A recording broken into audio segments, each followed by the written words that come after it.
I'm about to teach you an exercise you can do that's going to help you get to the root of what really motivates you to accomplish anything in your life. I call this exercise Find Your Why. So start by numbering your paper 1 through 7 and skip a few lines in between. And then ask yourself the question, why is it important to you to be successful? Well, for this exercise, I'll say, because I want to own a big house one day. And then 7 times, ask yourself, why is that important to you? I want to own a big house one day because I want my parents to be able to live with me. Why? Why is that important to you? Because I never want my parents to stress over money again. And continue this for 7 times. I never want my parents to stress because I want to show them how much I love them. I want them to know how much I love them because I want them to see how well-rounded I am. I want them to see how well-rounded I am because I want them to know I've made something of myself. And then number 7 is the real root of it. I never want them to be disappointed the way they were growing up.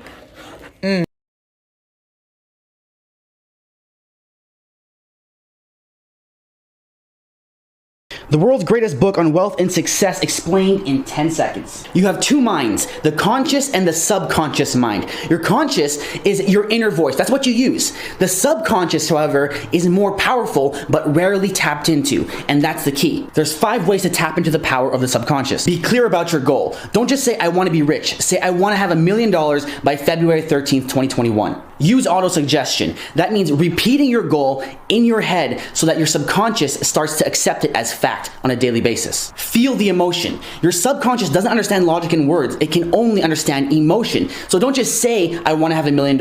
Feel the emotion that you would feel when that goal is accomplished. Visualize as if it's already happened. Not, I want to be a millionaire, I am a millionaire. Persistence and repetition. Treat your mind like a garden. You can't stop gardening or the fruits die. And that's how my mind turned this drawing into a reality.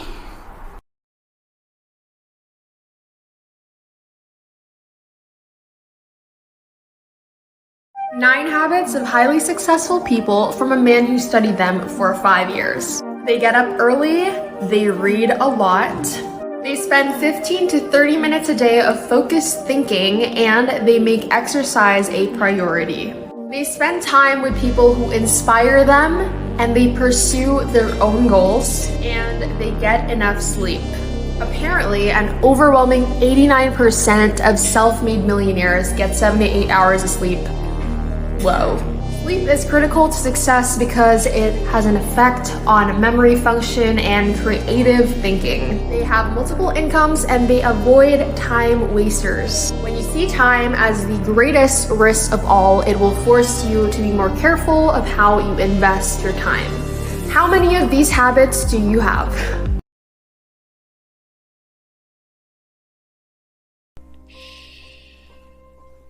There are more people that want you to fail than succeed. So there are certain things that you need to keep quiet. Ready? Number 1, don't talk to other people about your personal love life because they have no business in that and they would actually want you to fail instead of doing well. Number 2, never talk to other people about how much money you make because they could use that against you. Number 3, never talk to other people about your next big move because they will use that to sabotage you from succeeding in your life. Number 4, never talk to other people about your personal family matters because when everything is great, they'll support you, but when things go bad, they'll use that against you and it could cause a lot of mess. Number 5, be careful who you share your fears with because once again, when everything's great, it's great. But once something goes bad, they will use those fears against you and put you down and hurt you. Dude, you know that saying, show me who your friends are and I will tell you who you are? Yeah, that stuff is true. At first I didn't want to believe it because I wanted to believe that I was in complete control of myself. But the people we interact with the most, the 5 people we surround ourselves with, impact our subconscious, which means they actually influence the people we become.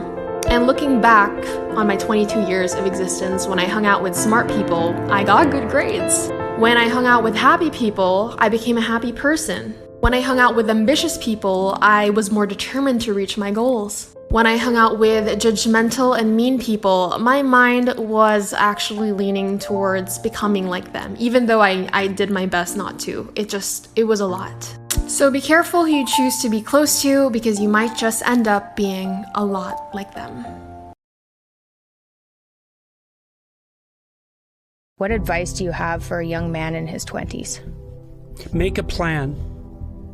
Look at what you're interested in. Get disciplined about something.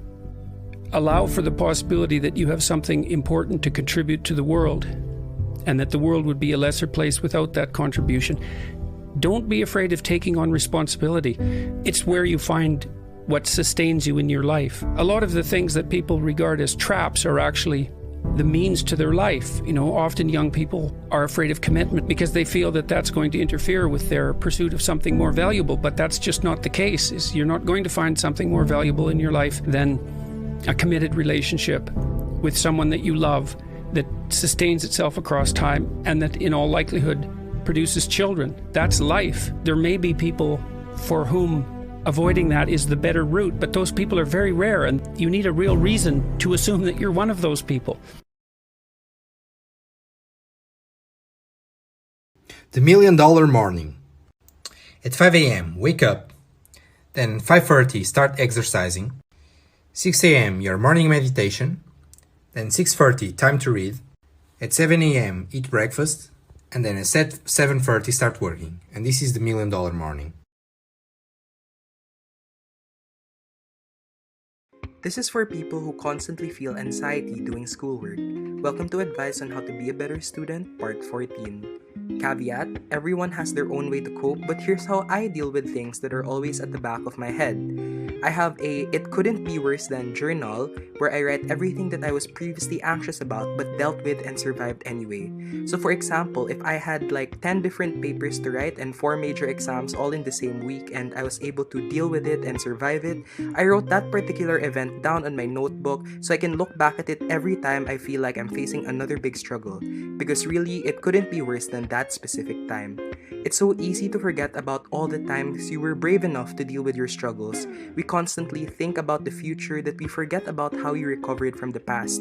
So if you want, get a piece of paper and write your wins, whether big or small. Be proud that you made it. You are powerful. Like and follow for the last part of this series, Part 15.